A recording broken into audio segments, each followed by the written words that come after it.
Hello friends, स्वागत आहे आपलं ॲटोकॅड शिका मराठीच्या या सिरीजमध्ये. या सिरीजच्या लास्ट लेक्चरमध्ये आपण डिस्कस केलं होतं हॅच कमांडबद्दल, ग्रॅडियंट कमांडबद्दल आणि स्प्लाइन कमांडबद्दल. ओके, तर आजच्या लेक्चरमध्ये आपण डिस्कस करणार आहेत बाउंड्री कमांडबद्दल पण लास्ट टाइम डिस्कस केलं होतं.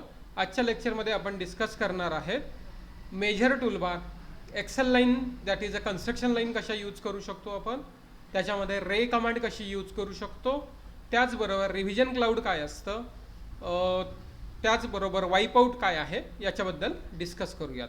So let's go to the drawing. Okay, आता ड्रॉइंगमध्ये आपल्याला पहिलं इनिशियली मी सांगितलं होतं की युनिट सेट करायला विसरायचे नाही आहेत. So first of all we are placing a UN.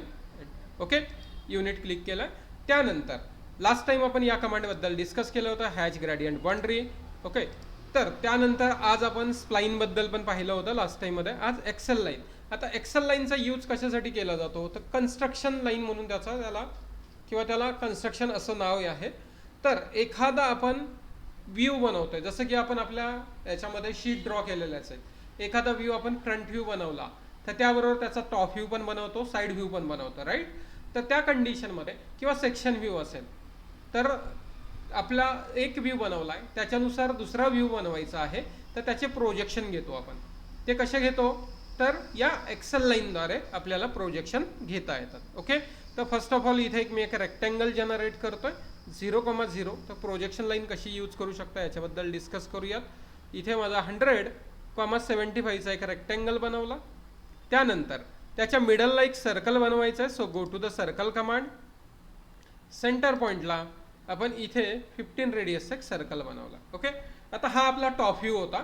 यानंतर याचे प्रोजेक्शन घेऊन आपल्याला काय करायचं, याचे साईड व्ह्यू ड्रॉ करायचे आहेत. तर प्रोजेक्शन घेण्यासाठी आपण काय करतो, इथे या कन्स्ट्रक्शन लाईन किंवा एक्सेल लाईन, शॉर्टकट की आपण एक्सेल पुटअप करायची आहे. कन्स्ट्रक्शन लाईनवरती क्लिक करा. आता तेच तुम्हाला प्रोजेक्शन व्हर्टिकल घ्यायचे असतील तर व्हर्टिकल इथं ऑप्शन आहे. हॉरिझॉन्टल पाहिजे असतील हॉरिझॉन्टल आहे. अँगलमध्ये पाहिजे असतील अँगलमध्ये पण आहे. इथे खूप सारे ऑप्शन्स तुम्हाला कमांड लाईनमध्ये पाहायला मिळत आहेत. ओके, तर इथे मला हॉरिझॉन्टल पाहिजे म्हणून मी हॉरिझॉन्टल घेतोय. आता हॉरिझॉन्टलमध्ये काय करायचं, इथे एक पॉईंट क्लिक केलं, सर्कलचा क्वाड्रंट पॉईंट सेकंड, थर्ड, मिडलचा सेंटर लाईन ठेवायची असेल तर आपण सेंटर लाईन पण ठेवू शकतो. ओके, हे आपण क्रिएट केलं. नंतर लाईन घ्या. लाईन कमांडद्वारे आपण अशी एक लाईन स्ट्रेट बनवतोय. त्यानंतर या म्हणजे हा जो प्लेट आहे या प्लेटची थिकनेस किती आहे याच्यासाठी आपल्याला थिकनेस डिस्टन्स पण आपल्याला इथे द्यावा लागेल. सो थिकनेस डिस्टन्स मी समजा इथे घेतला एक 30 mm घेतलं. किती, 30 mm चा.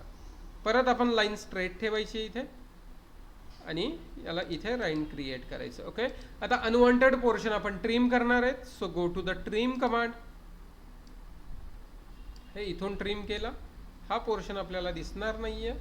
दिस also trim, this also trim. Okay, आता ह्या इकडच्या ज्या लाईन आहेत जे आपण एक्सेल लाईन, आता एक्सेल लाईन कशी असते, इन्फानाइट लेंथची असते. काय असते, इन्फानाइट लेंथची. परत मी इथे एखादी एक एक्सेल लाईन टाकून दाखवतोय तुम्हाला हॉरिझॉन्टली. ते पाहू शकता इथे पहा, याची इन्फानाइट लेंथ आहे. लेंथ कशी आहे, इन्फानाइट लेंथची असते. दोन्ही साईडला त्याची लेंथ इन्फानाइट असते.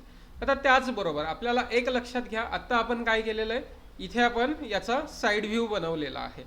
आता साईड व्ह्यू बनवला तर आता इकडनं आपण बघतोय तर याचा व्ह्यू आपल्याला इथे दिसतोय. ओके, ठीक आहे, किंवा सॉरी, युजर इकडनं बघतोय त्याचा व्ह्यू आपल्याला इकडे दिसणार आहे. पण हे जे सर्कलचे जे प्रोजेक्शन घेतलेले आहेत तर ते कसे दिसत आहेत आपल्याला डॅश लाईनमध्ये, आणि सेंटर लाईन ही सेंटर लाईनच्या फॉर्ममध्ये दिसते. मग सेंटर लाईन आपल्याकडे आहे का, तर सेंटर लाईन जर आपल्याला बनवायची असेल, एखाद्या लाईनला सेंटर लाईनमध्ये कन्व्हर्ट करायचं आहे किंवा एखाद्या लाईनला डॅश लाईनमध्ये कन्व्हर्ट करायचं आहे, तर त्यासाठी आपल्याला इथं प्रॉपर्टी पॅनलमध्ये जावं लागतं.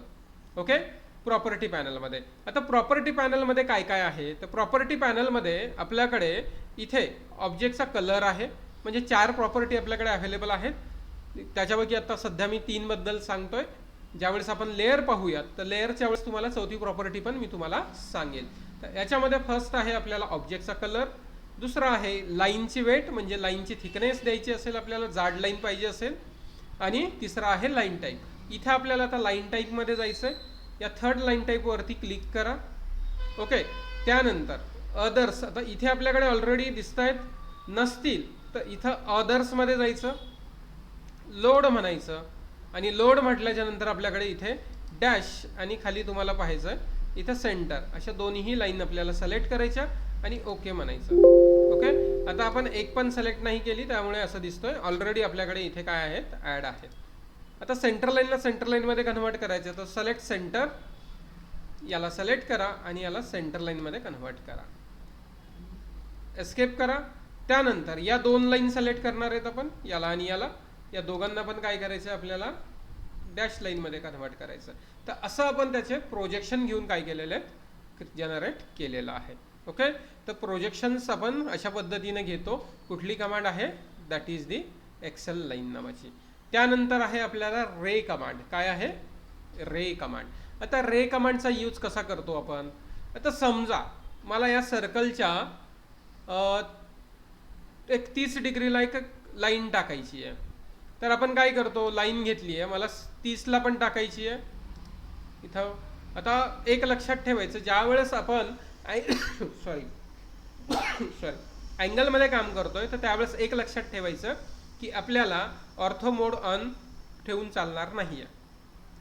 ऑर्थो मोडच्या साईडला, राईट हँड साईडला, ओके, म्हणजे आपल्या राईट हँड साईडला इथे पोलार ट्रॅकिंग नावाची कमांड आहे, ही आपल्याला ऑन करावी लागते. याच्यातून आपण काय करू शकतो, अँगल घेऊ शकतो. आता 30 अँगल आला की इथं काय दाखवते, ग्रीन लाईन शो करतोय. त्यानंतर परत मला कमांड काय करावी लागते, एक्झिस्ट करावी लागते, परत लाईन घ्यावं लागेल आणि परत मला 60 वरती एक वेगळी लाईन जनरेट करावी लागेल, परत कमांड घ्यावी लागेल लाईनची, परत जनरेट करावी लागेल. म्हणजे याच्यामध्ये आपल्याला काय करावं लागतं, लाईन रिपीटेडमध्ये कमांड घ्यावी लागेल, बरोबर. मग याला जर आपल्याला ओव्हरकम करायचं असेल या प्रॉब्लेमला, किंवा याची जर रेमेडी पाहिजे असेल, तर आपल्याला इथे रे कमांड यूज करावं लागतं. तर रे म्हणजे काय असतो, आपला किरण. किरणाची काय असते, त्याची प्रॉपर्टी आहे आपली की ज्या डायरेक्शनला आपण अप्लाय करतोय तर त्या डायरेक्शनला तो इन्फानाइट लेंथमध्ये जातो. कुठे जातो, इन्फानाइट लेंथवरती जातो. ओके, तर इन्फानाइट लेंथमध्ये आपण त्याला जनरेट करतो. So go to the ray command, त्याचा सेंटर पॉईंट द्या. तर इथे पहा, मी 30 वरती जनरेट केला, तो कंटिन्यू असतो, लाईन सारखा परत आपल्याला रिपीट सिलेक्ट करावे लागणार नाही. 90 असेल, 120 असेल, 150, 180, तर असं आपण काय करू शकतो, इथं 0 डिग्री पण आपण असं घेऊ शकतो. आता इथे बघा, मी याला झूम आउट करतोय, ज्या डायरेक्शनला आपण अप्लाय केलाय तर त्या डायरेक्शनला काय, तो इन्फानाइट लेंथमध्ये, हा वेगळा आहे, हा वेगळा आहे. ही जरी तुम्हाला कंटिन्यू लाईन जरी दिसत असली तरी, this is the property of ray. तर ज्यावेळेस आपल्याला अँगलमध्ये काम करायचं असतं आणि अँगलचा सेट आपल्यानुसार आपल्याला चेंज करायचा असतो, तर त्या कंडिशनमध्ये या कमांडचा यूज करता येईल तुम्हाला, जे मी तुम्हाला आत्ता डिस्कस केली. त्या कमांडचं नाव आहे रे. क्लिअर आहे इथपर्यंत. आता आपण एक्सेल लाईन आणि रे याच्याबद्दल डिस्कस केलं. त्यानंतर आहे आपल्याकडे पॉईंट नावाची कमांड. काय आहे, पॉईंट. आता पॉईंटद्वारे आपण पॉईंट डायरेक्ट क्लिक करून पॉईंट बनवू शकतो. आता इथे ओके, आता बाय डिफॉल्ट ज्यावेळेस आपण, एक लक्षात घ्या, ज्यावेळेस आपण फर्स्ट टाइम हे बनवतोय, आता इथं मी एका काय करतोय, नवीन विंडो घेतोय, न्यू विंडो घेतली आहे, किंवा ड्रॉइंग 2 इथे ओपन करतोय. ड्रॉइंग 2 मध्ये ज्यावेळेस आपण पॉईंट घेऊयात, ओके, ड्रॉइंग 2 मध्ये पॉईंट घेऊयात. आता पॉईंट कुठे पाहायला मिळतात, ड्रॉ मध्ये, किंवा PO एंटर ही शॉर्टकट की असते, आपल्याला लक्षात असू द्या. ओके, आता इथं मी जेव्हा पॉईंट देतोय तर पॉईंटचे काय येतात, जस्ट डॉट डॉट तुम्हाला शो होत आहेत, एकदम फेंटमध्ये डॉट डॉट शो होत आहेत. आता याचा साईज आणि शेप जर आपल्याला चेंज करायचा असेल पॉईंटचा, तर त्यासाठी आपल्याला युटिलिटीज पॅनलमध्ये पॉईंट स्टाईल नावाची कमांड आहे आपल्याकडे. कुठली आहे, पॉईंट स्टाईल. पण आपण ही कमांडचा यूज कसा करायचा ही मी तुम्हाला नेक्स्ट याच्यामध्ये दाखवतो. ज्या नेक्स्ट कमांड आपण पाहणार आहेत, that is a measure and divide, याच्यामध्ये दाखवतोय. तर आता आपण नेक्स्ट कमांडबद्दल बघूयात. त्याच्यामध्ये पहिली आहे डिव्हाइड. तर डिव्हाइडमध्ये आपण इथे लाईन कमांड घेतोय. एक लाईनद्वारे मी काय करतोय, इथे एक लाईन जनरेट करतोय. समजा इथे एक मी 100 mm ची लाईन जनरेट केली. किती, 100 mm ची. त्या 100 mm च्या लाईनला मला काय करायचंय, डिव्हाइड करायचंय, इक्वल पार्टमध्ये डिव्हाइड करायचंय. ओके, तर त्यासाठी आपण इथे डिव्हाइड कमांडचा यूज करतो. डिव्हाइड, त्यानंतर तो म्हणतोय ऑब्जेक्ट सिलेक्ट करा. ऑब्जेक्टला सिलेक्ट केलं त्यानंतर तो नंबर ऑफ सेगमेंट विचारतोय, किती सेगमेंटमध्ये आपल्याला बनवायचं आहे. आता समजा मला याला 3 सेगमेंटमध्ये डिव्हाइड करायचं आहे, 3 हे पाहिजे, तर इथं मी टाकतोय 3 व्हॅल्यू टाकतोय 3 सेगमेंटमध्ये आणि एंटर करतोय. आता एक तर आपलं एंटर केलंय, जे आपल्याला जनरेट व्हायचं तो डिव्हाइड झालाय, म्हणजे ॲक्च्युली तो डिव्हाइड नाही करत, त्या स्पेसिफिक ठिकाणी आपल्याला काय येतात, पॉईंट येतात, लक्षात असू द्या. ओके. आता इथे मी जेव्हा याला सिलेक्ट करतोय असं, तर त्यावेळेस तिथे तुम्हाला 2 पॉईंट दिसत आहेत का, म्हणजे याने याला तीन वेगवेगळ्या पार्टमध्ये हे केलं, हा एक आणि हा एक, असे 3 वेगवेगळ्या. पण त्या ठिकाणी आपल्याला काय आलेत, पॉईंटचा शेप हा एकदम डॉटमध्ये आलाय. याचा साईज आणि शेप जर चेंज करायचं असेल तर आपण इथे युटिलिटीज पॅनलमध्ये आपण पॉईंट स्टाईलला जातोय, किंवा यासाठी शॉर्टकट की पण आपण यूज करू शकतो, that is the P type नावाचा. कुठला, पी टाईप. पी टाईपवरती क्लिक केलंय. पी टाईपवरती क्लिक करून तुम्हाला जो शेप पाहिजे तो तुम्ही शेप घेऊ शकता. समजा मला हा शेप पाहिजे, हा शेप घेतला, आणि त्याचं साईज जे पाहिजे ते आपण साईज पण काय करू शकतो, इथे चेंज करू शकतो. ओके. त्यानंतर इथे आपण ओके करणार आहेत, त्यानुसार आपल्या पॉईंटचा काय वाढतो, शेप आपला चेंज होतो. आपण साईज 5 ठेवली आहे, साईज जर वाढवली असते तर साईज पण चेंज झालं असतं आपल्याकडे. ओके. तर हे होतं आपलं डिव्हाइड. आता मी सेम एक लाईन क्रिएट करतोय मेजरसाठी. साईज आपण सेमच ठेवणार आहे, ठीक आहे, साईज सेमच ठेवायचं आहे, पण आपण ऑप्शन यूज करणार आहेत मेजर. कुठला, मेजर. आता मेजरमध्ये आपण ऑब्जेक्टला सिलेक्ट करतोय, ज्या ऑब्जेक्टला मेजर करायचं आहे, इथं तो आपल्याला डिस्टन्स मागतो, लक्षात असू द्या. स्पेसिफाय लेंथ ऑफ सेगमेंट म्हणतोय, किती MM वरती आपल्याला मेजर करायचं आहे याच्याबद्दल डिस्कस करा. डिव्हाइडमध्ये आपण काय टाकलं, सेगमेंट टाकलं, किती सेगमेंटमध्ये डिव्हाइड करायचं होतं. इथे आपल्याला तो लेंथ टाकतोय. समजा इथे मी लेंथ टाकली 20. किती टाकली आहे, 20. तर 20 MM चे आपल्याकडे एक पॉईंट जनरेट झालेले आहेत, बघू शकता. आता याचा प्रत्येकाचं जे डिस्टन्स असणार आहे दॅट इज द 20 MM. दिसत आहेत, 20 MM चं डिस्टन्स तुम्हाला पाहायला मिळतं. प्रत्येक डिस्टन्स हे 20 MM असणार आहे, पाहू शकता. म्हणजे त्याने त्याला काय केलं, इक्वल पार्टमध्ये किंवा इक्वल डिस्टन्सवरती त्याला मेजर केलं. मेजरमध्ये आपल्याला डिस्टन्स टाकतो आणि डिव्हाइडमध्ये नंबर ऑफ सेगमेंट टाकतो. ओके. दोन्ही केसेसमध्ये तो त्या लाईनला काही ब्रेक नाही करत आहे, पण त्या स्पेसिफिक ठिकाणी काय येतात, पॉईंट जनरेट होतात आपल्याला. तर हे होतं डिव्हाइड आणि मेजर, आणि त्याबरोबर आपण पॉईंट कमांड पण डिस्कस केलेली आहे. त्यानंतर आहे आपल्याला रिजन. तर कालच्या केसमध्ये, आता याला मी डिलीट करतोय, सिलेक्ट करा, डिलीट करा. आता कालच्या केसेसमध्ये आपण एक बाउंड्री पाहिलं होतं. आता इथे एक मी बाउंड्रीसाठी इथे एक टॅब बनवतोय, 50 किंवा 60,32चा एक मी रेक्टेंगल बनवलाय. याच्यामध्ये इथे एक सर्कल जनरेट केलाय. सर्कल आहे माझ्याकडे 8.5चा रेडियसचा. ओके. देन याला सिलेक्ट करा, याला कॉपी करा. तर दोघांमध्ये काय डिफरन्स आहे याच्याबद्दल थोडंसं डिस्कस करणार आहे मी, बाउंड्री आणि रिजन. ओके. आता बाउंड्री काल आपण पाहिली होती, तर त्यासाठी इथं बाउंड्रीसाठी शॉर्टकट की असते BO एंटर केलं, पिक पॉईंटवरती क्लिक केलं, त्याच्यासमोरचं जो आयकॉन असतो त्याच्यात क्लिक करतो, आणि इथे मी क्लिक केलं. मध्ये क्लिक केल्याच्या नंतर आपल्याला एक हायलाइटेड ब्ल्यू कलरमध्ये एक आपल्याला बाउंड्री शो होतीये, म्हणजे तो आपला काय झाला, तिथे आपल्याला एक बाउंड्री जनरेट झाली आहे, जी बाउंड्री आपण जनरेट केलेली आहे. ओके. म्हणजे त्याच्यावरती एक नवीन स्केच जनरेट होतो ज्यावेळेस आपण बाउंड्री आता इथं मी एंटर केलं, त्यानंतर या पार्टला सिलेक्ट करतोय, म्हणजे क्लिक करतोय, तर इथे एक पॉलीलाईन नावाने एक नवीन स्केच जनरेट झालेला आहे. आणि जेव्हा मी याला इथं मूव्ह करतोय, तर मूव्हमध्ये पहा आपला ओरिजिनल स्केच तसाच होता, त्याच्यावरती एक नवीन बाउंड्री काय झाली आहे, जनरेट झालेली आहे.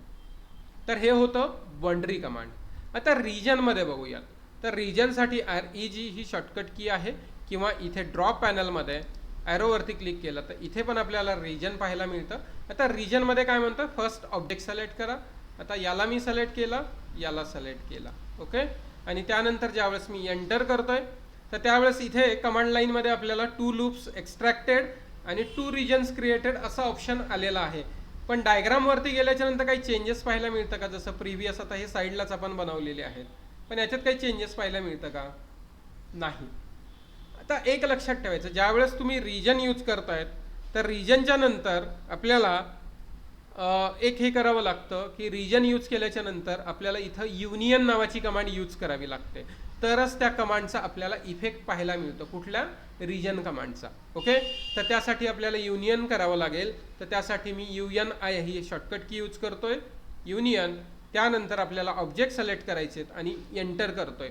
तर युनियन जनरेट केल्याच्या नंतर आपल्याला जे आउटपुट मिळतंय ते पहा, बाउंड्रीपेक्षा आपल्याला थोडं डिफरंट आउटपुट आपल्याला पाहायला मिळतं. This is the basic difference between boundary and region. Clear आहे इथपर्यंत? ओके. देन त्यानंतर आपल्याकडे आहे वाईप आउट नावाची कमांड. काय आहे? वाईप आउट. आता वाईप आउट कमांडचा यूज केला जातो एखादा पार्ट किंवा एखादा ऑब्जेक्ट आपल्याला टेम्पररी हाईड करायचं असेल तर. मग टेम्पररी हाईड कसा करतो आपण?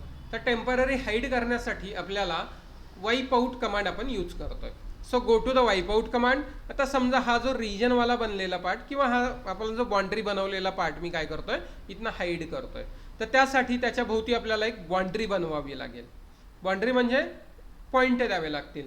फर्स्ट पॉईंट क्लिक केलाय मी, सेकंड पॉईंट क्लिक करतोय, थर्ड पॉईंट क्लिक करतोय आणि इथे 4 पॉईंट क्लिक करतोय, चौथा. तुम्ही नंबर ऑफ पॉईंट क्लिक करू शकता. Okay, there is no limit. इथं मी क्लिक केलं आणि त्यानंतर एंटर करतोय. तर आतला जो आपला जो बाउंड्रीवाला पार्ट जो आपण थोड्या वेळाखाली जनरेट केला होता तो काय झालाय? हाईड झालेला आहे. आता समजा आपल्याला ही जे बाहेरची जे फ्रेम आहे आपली, याच्या बाहेरची जे फ्रेम आलेली आहे ती पण नकोय. तर त्यासाठी परत आपल्याला तीच कमांड यूज करतो. कुठली आहे? तर दॅट इज दी वाईप आउट. तर वाईप आउटमध्ये जातोय. परत आपल्याला इथे कमांड लाईनमध्ये काही ऑप्शन शो पाहायला मिळत आहेत, फ्रेम आणि पॉलीलाईन. तर पहिला आपण फ्रेमबद्दल डिस्कस करूयात.